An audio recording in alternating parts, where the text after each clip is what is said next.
Metanoia. Já ouviu essa palavra? Palavra diferente essa, né? A gente já tem falado dela. Essa palavra, na verdade, está escrito ali, uma mente transformada por Cristo, né?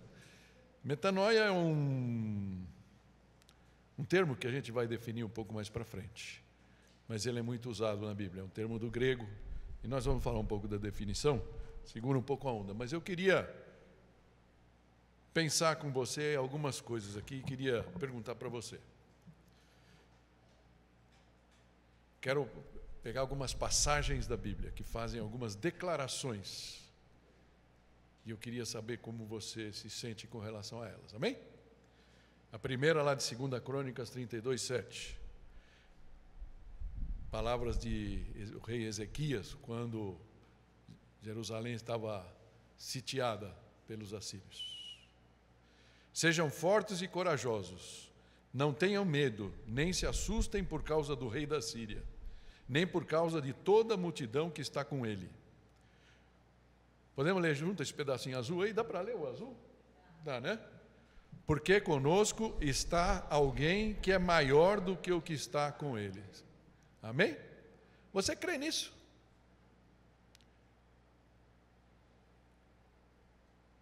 Posso ouvir um?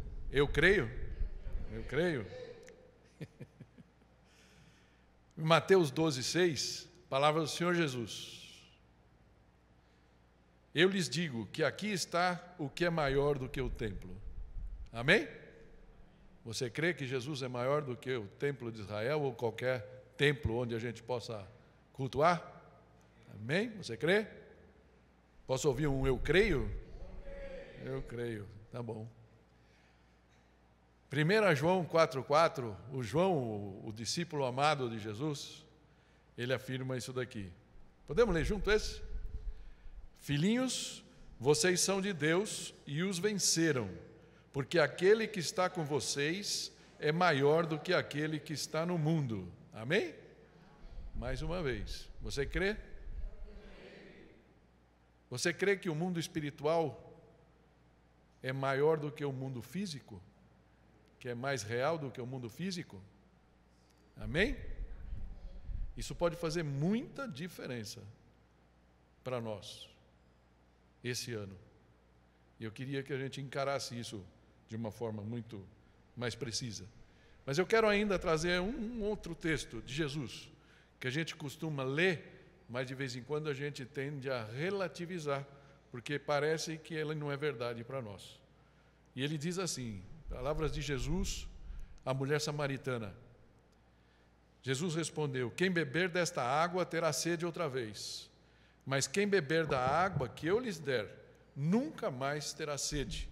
Pelo contrário, a água que eu lhes der se tornará nele uma fonte de água a jorrar para a vida eterna. Amém? Você crê que tem uma fonte de água jorrando do seu interior para a vida eterna? Amém? Do que essa passagem está falando? Do Espírito Santo, que nós recebemos quando recebemos a Jesus como nosso Senhor e Salvador. Amém? Algumas vezes a gente olha para essa passagem e fala, puxa, não cheguei lá ainda. Quem sabe sejam os nossos pensamentos que nos afastam de tomar posse dessa bênção. Amém? Eu queria trazer faz algum tempo que eu estou com esse quadro aqui, mas eu acabo não mostrando ele. Esse homem bonito aqui, eu gostei do topete dele, né? Mas ele viveu muito tempo atrás. Ele viveu no segundo metade do século XIX, aí, morreu no comecinho do século XX, 1912. James Allen. Ele não era pastor, na verdade nem sei se ele era cristão, mas ele escreveu um livro, está ali o título, né? O homem é aquilo que ele pensa, é aquilo que pensa. E ele traz ali como um filósofo daquele tempo, né? Contemporâneo quase, e ele falava isso aqui, ó: hoje você está onde os seus pensamentos o trouxeram. Você percebe isso? Amanhã você estará onde os seus pensamentos o levarem. E eu meditei muito sobre isso. E é interessante pensar quanto os nossos pensamentos podem nos afastar de Deus ou nos aproximar dele. Nos aproximar da vitória, da bênção, da prosperidade, né? Que parece um nome feio, mas não é, né? Ou pode nos levar para o buraco. Pode nos levar para um lugar de estagnação, de mesmice. Parece que tudo está na nossa cabeça. E é interessante pensar que isso é importante para Deus, e Deus leva isso a sério. Eu quero passar por algumas definições aqui de metanoia, né? Lembra o nosso título? Que vai ser o título da nossa... Só para você saber, antes aqui, hoje a gente não vai entrar em Romanos, vamos só citar, mas eu queria que nas próximas semanas nós estudássemos a carta de Paulo aos Romanos. Porque lá na frente da carta aos Romanos, no capítulo 12 da carta aos Romanos, ele vai fazer um apelo à metanoia, né? Para que a gente se realmente transforme a nossa forma de pensar.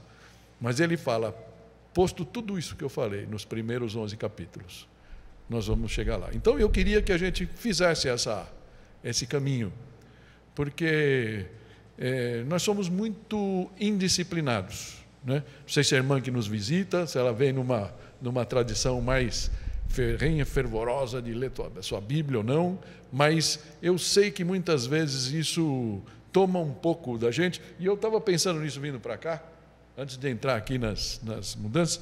Eu estou com 103 quilos.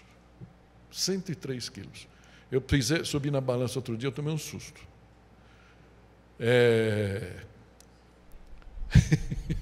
Fala que a gente nunca vai conseguir resultado diferente fazendo a mesma coisa sempre, né? Comendo as mesmas coisas e tal, né?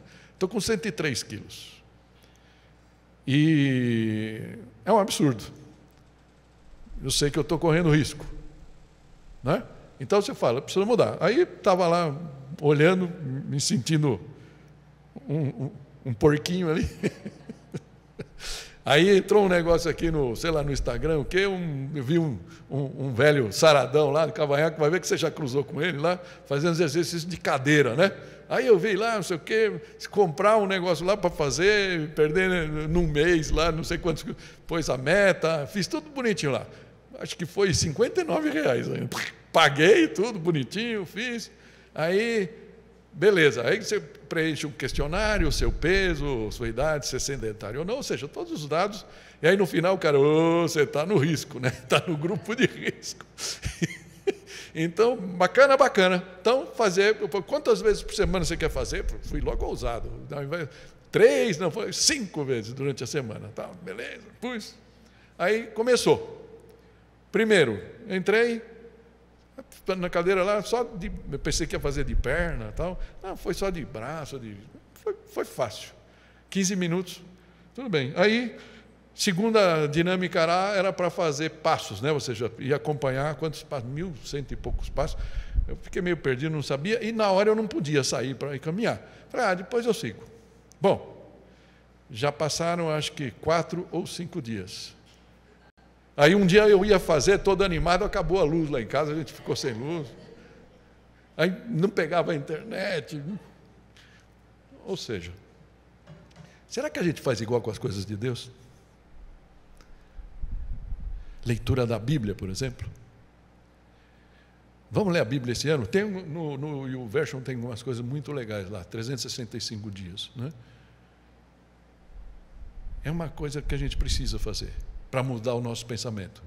Porque ficar só escutando aqueles canais que a gente sabe quais são, não vai nos levar mais para perto de Deus.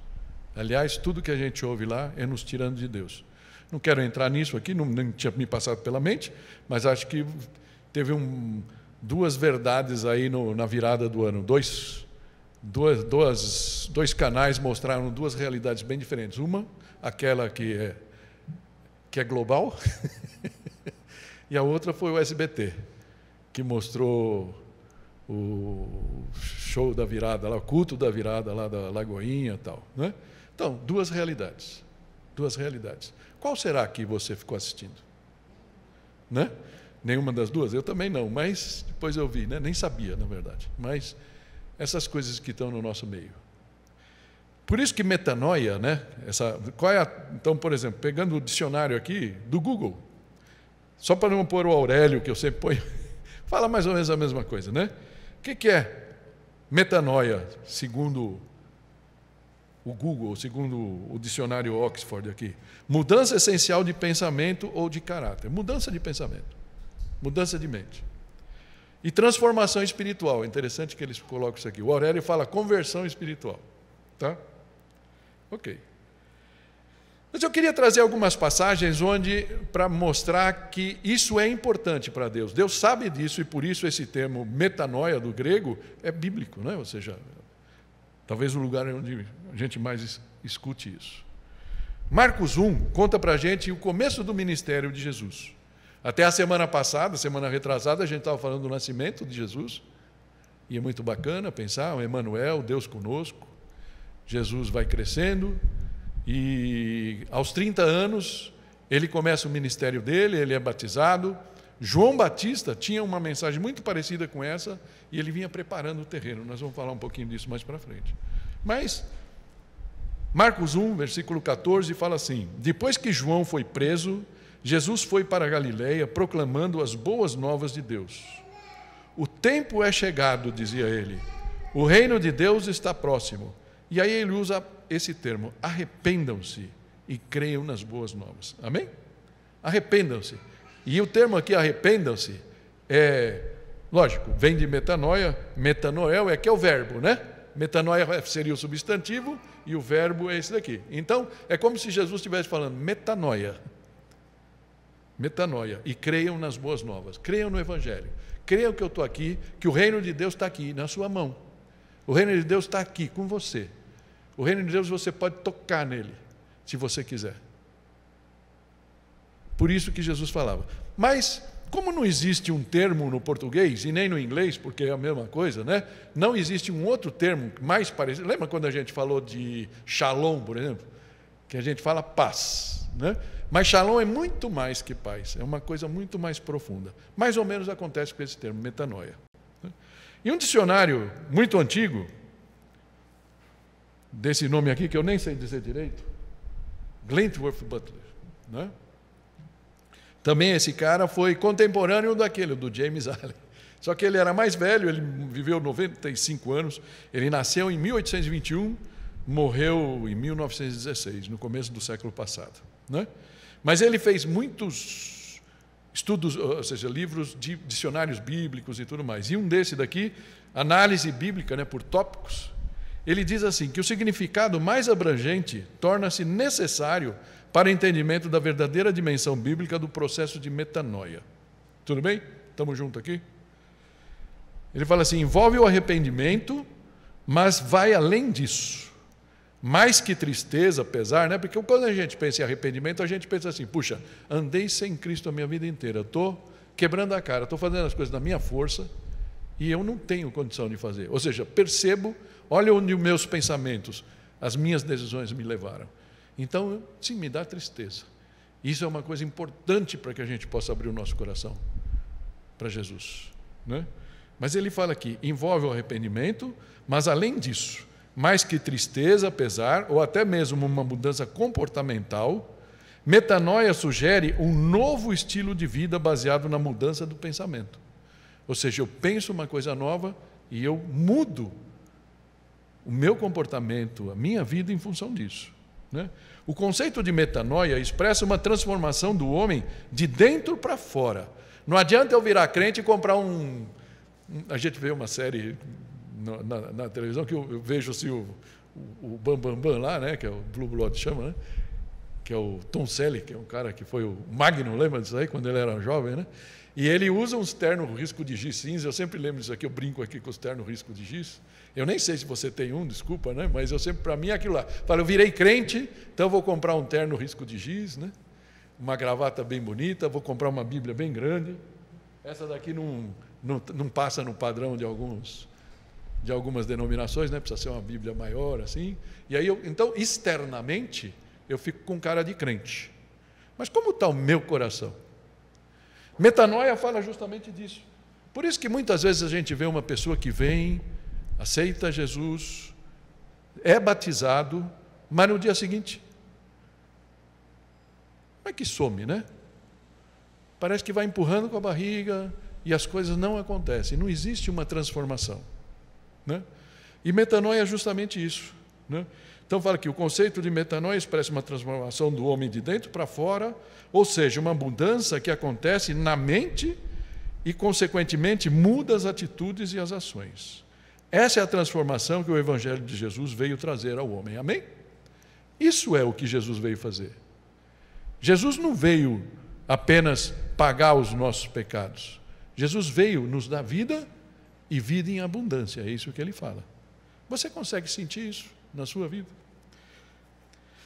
Ainda uma última definição que eu peguei agora cedo, na verdade, porque eu não sei vocês, eu sei que outro dia eu estava falando com a Ana uma coisa, ela falou, deixa eu ver que a IA fala, né? A inteligência artificial. Eu ainda não, já estou muito velho para isso, não entrou ainda no meu dia a dia. Mas eu procurando de novo metanoia lá, apareceu isso aqui, visão geral da IA, da inteligência artificial. E é interessante como ela capta, né? Digamos assim, o melhor do suco. E eu achei legal aqui, ela pôs assim, metanoia é uma palavra de origem grega que significa mudança de mente. Mudança de mente. Transformação interior.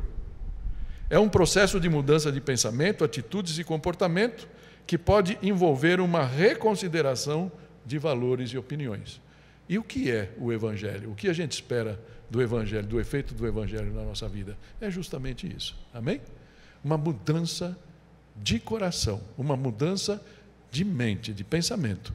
E isso vai afetar toda a nossa vida. E mais, vai afetar a vida das pessoas que moram com a gente, as pessoas que são nossas vizinhas, as pessoas que trabalham com a gente e as próximas gerações. Amém? Tão simples e tão profundo quanto isso é o processo de metanoia na nossa vida. Por isso, a gente poderia dizer assim, é como que se, e aí por favor, né, fazendo aqui uma corruptela do texto de Jesus, né, falasse assim, o tempo é chegado, dizia ele, o reino de Deus está próximo, mudem a sua mente e creiam nas boas novas. Abram a sua mente, mudem a sua forma de pensar, mudem a sua forma de pensar. Preparem os seus pensamentos para que possam receber e absorver novidades do reino dos céus. Amém? Tem muita gente na igreja esquentando o banco, queridos.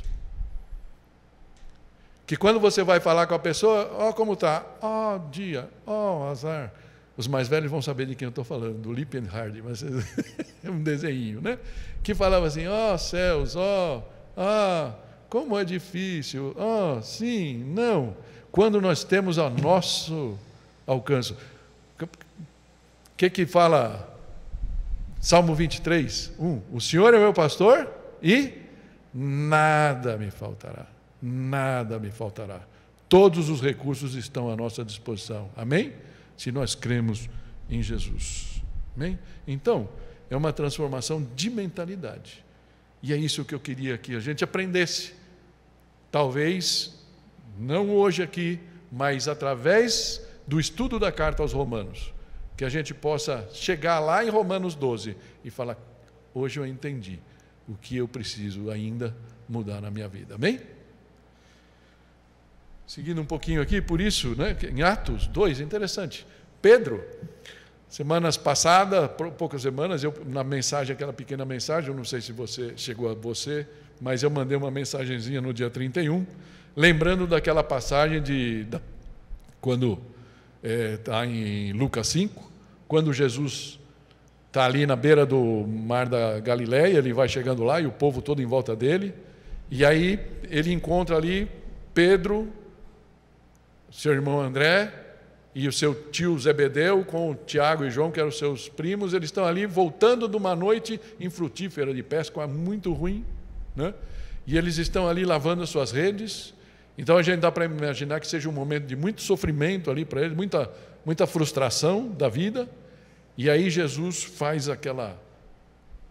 dá uma ordem para ele, e eles falam, olha, disso aqui eu entendo mais que você, mas já que você está falando, o Senhor está falando, eu vou fazer. E eles vão, eles pescam, e aquela pesca foi maravilhosa, né? Ok?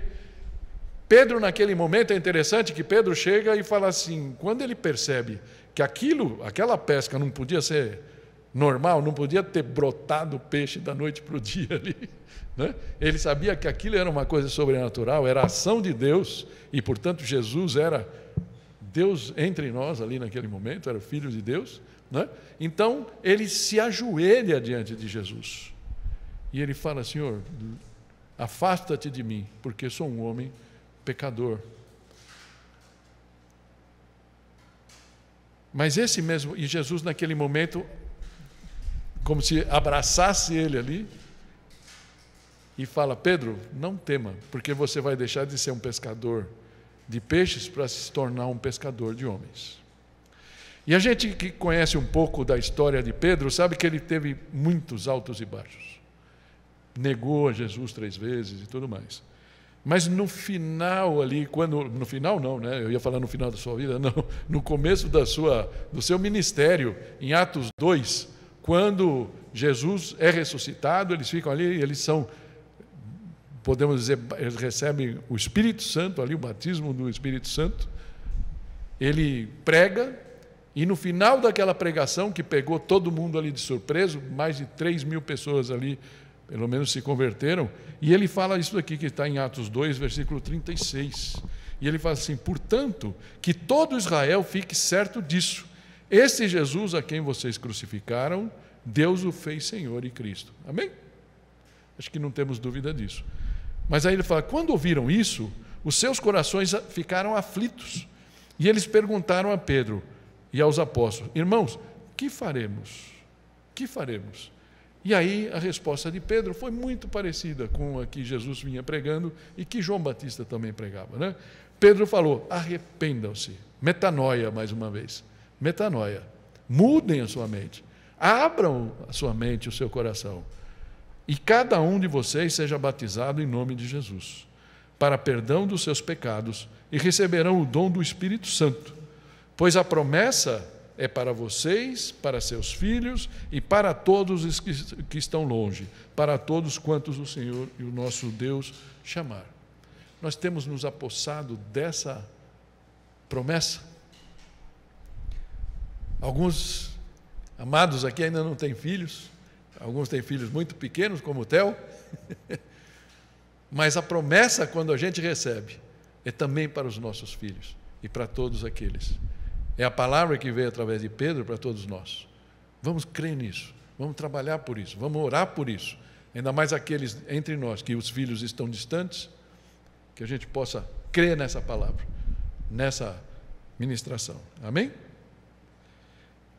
Mudem sua mente mais uma vez. Foi a mesma pregação. E 3.000 pessoas aceitaram a Cristo naquela noite. Amém? E aí, só para falar de Romanos, Paulo, que também passou pelo processo de metanoia, caiu do cavalo literalmente. Paulo era aquele religioso padrão, aquele religioso, dentro do padrão que a gente fala, tinha um terno de risco de giz bonito, tinha um Antigo Testamento bonitão, grandão, né? Tudo mais, ou seja, era um cara padrão. E ficou doido da vida, ficou doido da vida com esses tais de cristãos, esses seguidores desse tal de Jesus, e foi atrás, perseguiu, consentiu na morte de alguns cristãos no começo, mas um dia, metanoia, ele é atingido por Jesus, cai do cavalo literalmente no caminho de Damasco, e Jesus fala para ele, ô bonitão, perdão, né, não quero ser desrespeitoso, por que você me persegue? Fala, como? Eu estou perseguindo, né? Perseguindo um morto? Como é que é isso, né? E aí ele entendeu que Jesus estava vivo e mudou a sua vida e se tornou o maior dos missionários. E podemos dizer que, lógico, que se Paulo falhasse, Deus ia levantar outro homem, porque Deus não ia perder o seu plano. Mas a gente pode dizer que Paulo foi usado na nossa vida. E é interessante que Paulo foi usado na vida de grandes homens de Deus. Wesley, Lutero, Agostinho, muitos se converteram ou tiveram uma verdadeira metanoia, embora fossem já religiosos. Agostinho, por exemplo, era um padre, né? Certo? Um dia ele, lendo Romanos, a carta de Paulo aos Romanos, fala: meu Deus do céu, meu Deus do céu, eu não tinha entendido nada. Por isso que eu quero que a gente faça esse processo, passe por esse processo. Quem sabe o que Deus tem reservado para nós? Amém? Mas, quando chega lá no cume, no capítulo 12, tem esse versículo aqui. Ele fala assim: portanto, irmãos, rogo-lhes pela misericórdia de Deus, que se ofereçam em sacrifício vivo, santo e agradável a Deus. Este é o culto racional de vocês. Não se amoldem, e aqui é interessante, né? Não se amoldem ao padrão deste mundo, mas transforme-se pela renovação da sua mente, para que sejam capazes de experimentar e comprovar a boa, agradável e perfeita vontade de Deus. Interessante que Paulo, como ele era um cara muito inteligente, versado no grego, no latim, no hebraico e tudo mais, ele não usou a palavra... Sabe que a palavra que está aqui nesse transforme-se não é metanoia? Não é. É metamorfo, ou seja, de metamorfose.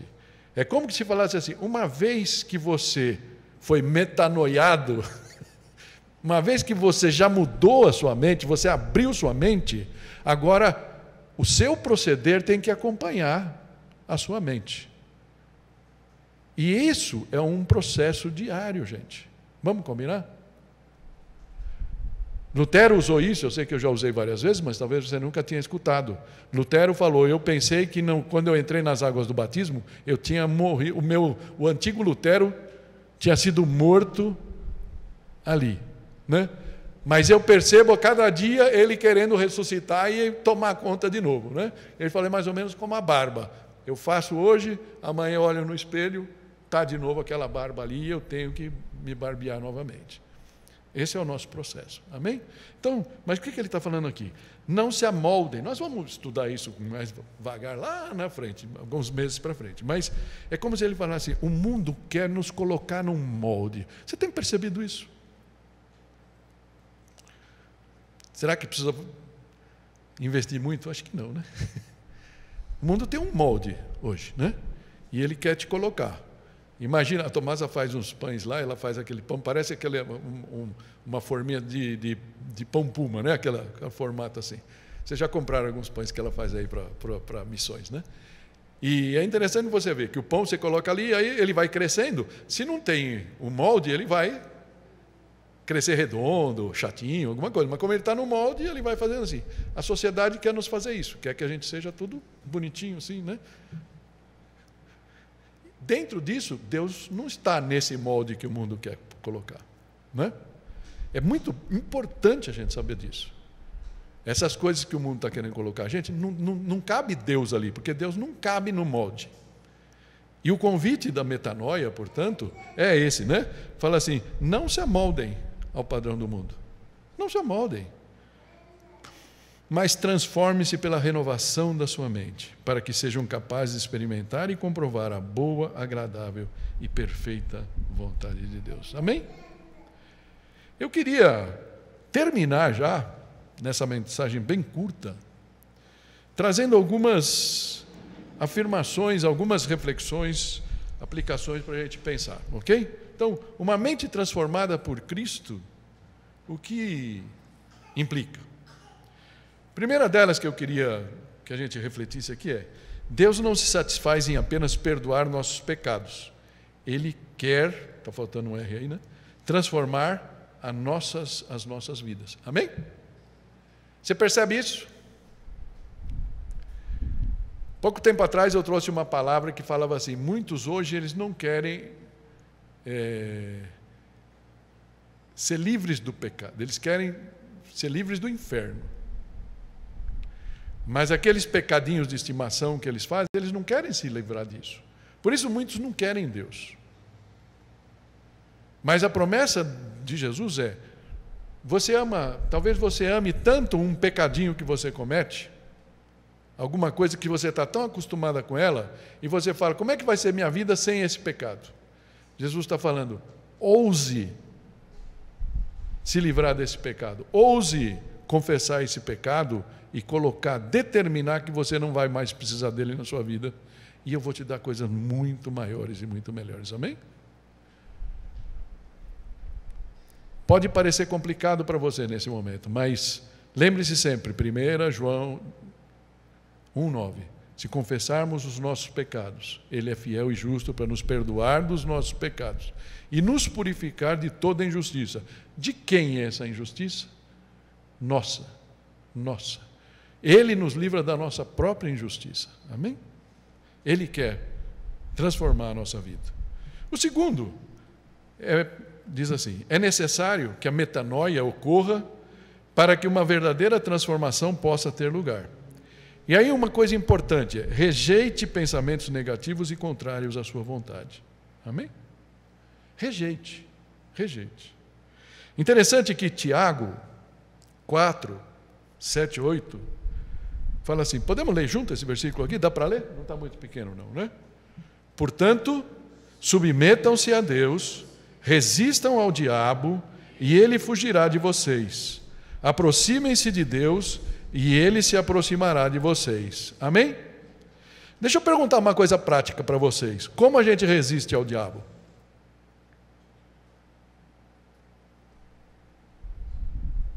Ideia?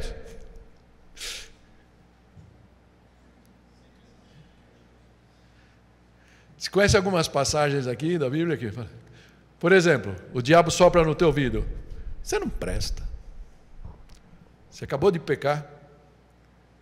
Melhor desistir. Não, Deus me ama. Deus me ama. Ele morreu por mim na cruz. Eu sou filho de Deus. Ninguém pode sobre mim. Amém? Abre tua Bíblia aí. Você tem tua Bíblia aí? Romanos 8.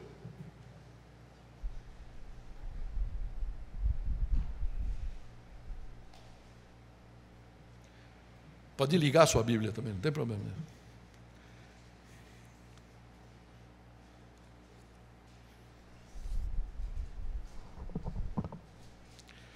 8:28, por exemplo.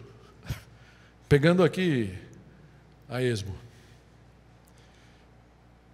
Sabemos que Deus age em todas as coisas para o bem daqueles que o amam, dos que foram chamados de acordo com o seu propósito. Amém? Deus age sobre todas as coisas. Ou, dependendo da tua versão da Bíblia, fala, todas as coisas cooperam para o bem daqueles que o amam. Você ama a Deus? Amém? Você crê nisso?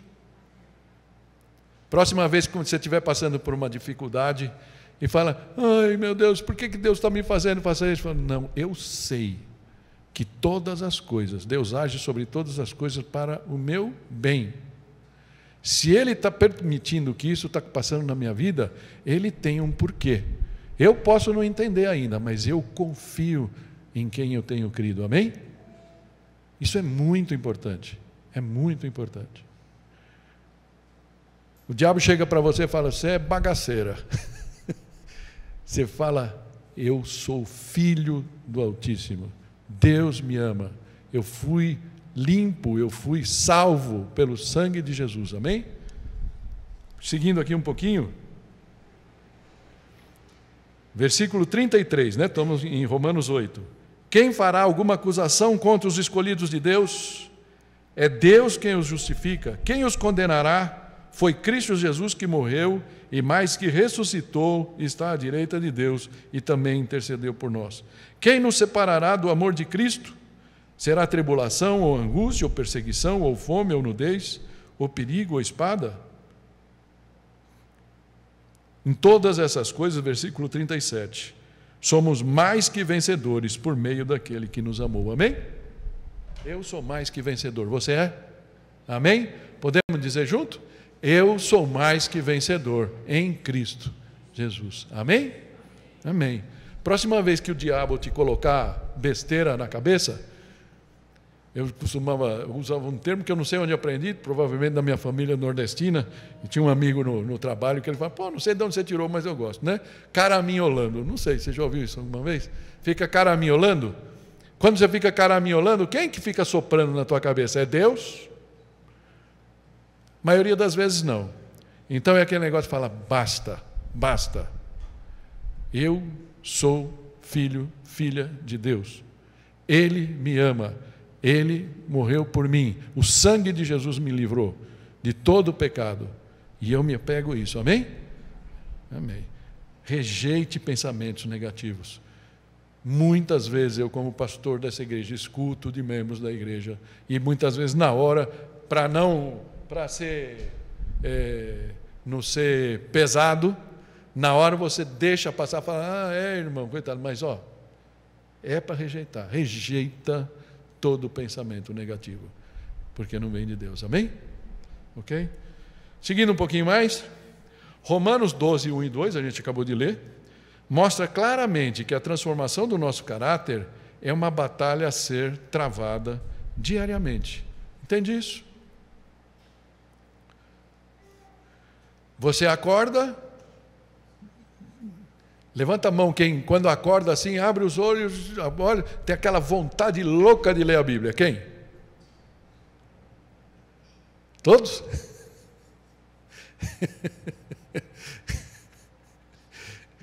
Dá vontade hoje em dia de fazer o quê? Abrir no YouTube, abrir no Instagram. Sabe um antídoto que eu tenho usado? Porque, deixa eu contar uma coisa para vocês, eu sou humano que nem vocês, certo? E eu sou pecador também, infelizmente. Infelizmente. Enquanto a gente estiver nessa terra, o pecado ainda vai. A gente pode não pecar, graças a Deus por isso. Porque Jesus nos livrou do poder do pecado, da tirania do pecado. Mas de vez em quando a gente ainda escorrega, amém? Então sabe o que me ajuda aqui? Eu tenho aqui na tela o Instagram, o Facebook, o YouTube, mas tenho também aqui, a Bíblia. Amém? Eu uso aquele YouVersion, eu já falei para vários de vocês aqui, todo dia tem aqui, versículo de hoje, Lucas 7,47 aqui. Por isso te digo, perdoados lhes são os seus pecados, porque ele muito amou, mas aquele a quem pouco perdoa, pouco ama. Amém? A gente conhece isso aqui. E aí tem um pequeno devocional, de uns 2 minutinhos, sobre esse versículo. É um convite para eu orar, agradecer a Deus por aquele dia e preparar o meu pensamento para as misericórdias de Deus. Amém? Quem sabe você pode adotar isso também. Mas saiba que essa batalha é diária. De vez em quando vem pastor, acho que eu não sou crente. Por quê? Eu não me converti direito. Por quê? Porque eu ainda caio naqueles pecados. Simples fato de você estar tendo essa percepção que antes você não tinha. Antes aquele pecado você fazia e nem se dava conta. Hoje você se dá conta, coloca diante de Deus. É uma batalha todos os dias. E declara diante de Deus quem você é. Isso pode mudar a tua história. E o último que eu queria pôr aqui, a gente poderia levar para várias situações, mas quanto mais conhecemos a Deus e a sua palavra, mais creremos que o mundo espiritual é mais real que o mundo físico. Amém? Sabe de uma coisa? Aquela passagem que a gente leu primeiro, de Ezequias, não sei se você conhece aquilo, lá em 2 Crônicas 32, né? Acho que é isso, que a gente leu. Ezequias falou aquilo para o povo e orou para Deus, falou, Deus, eles estão falando um monte do Senhor, estão falando um monte da gente, nos ajuda, como é que a gente sai dessa? Deus tranquiliza o coração de Ezequias, e no dia seguinte, o próprio exército que estava rondando todo Jerusalém, eles cismaram por medo, alguma coisa, eles começaram a se degladiar eles mesmos, e na manhã seguinte não tinha mais nenhum soldado vivo em volta de Jerusalém, sem que os israelitas tivessem que puxar uma espada ali. Esse é o Deus. Até isso pode acontecer. O que será que tem na sua vida que Deus não pode agir? Eu queria terminar, que a gente lesse isso para a gente poder orar. esse versículo lá do começo. Podemos ler juntos, de novo? Filhinhos, vocês são de Deus e os venceram, porque aquele que está em vocês é maior do que aquele que está no mundo. Amém? Você crê? Pode declarar isso ao Senhor? Senhor, eu sei que o Senhor é maior do que qualquer poder desse mundo. Amém? Podemos?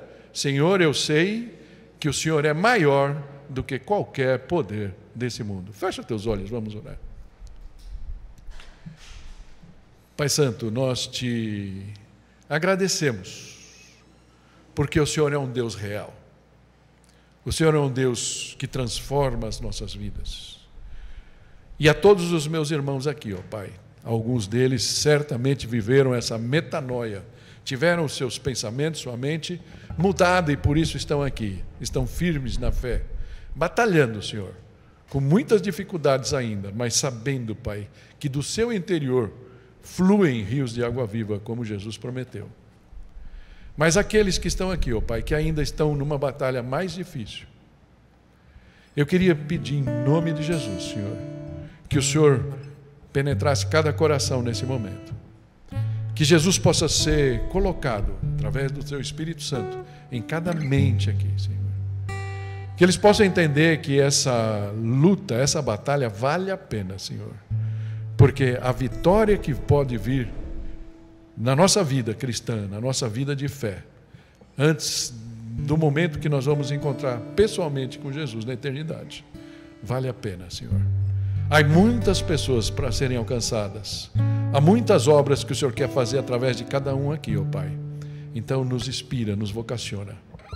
Nos ensina, Pai, a frear qualquer pensamento negativo, qualquer pensamento de lascívia, qualquer pensamento de derrota, Senhor, de perseguição. Nada dessas coisas tem valor ou tem poder diante do poder que vem de Ti, ó Pai.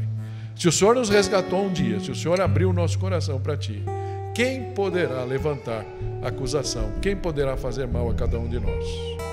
Nós confiamos em Ti, ó Pai.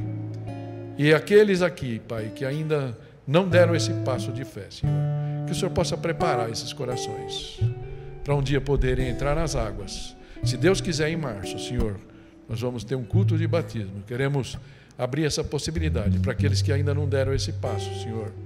Nos prepara a nossa mente e nos ajuda nos transformando a cada dia para estarmos mais próximos da pessoa de Jesus.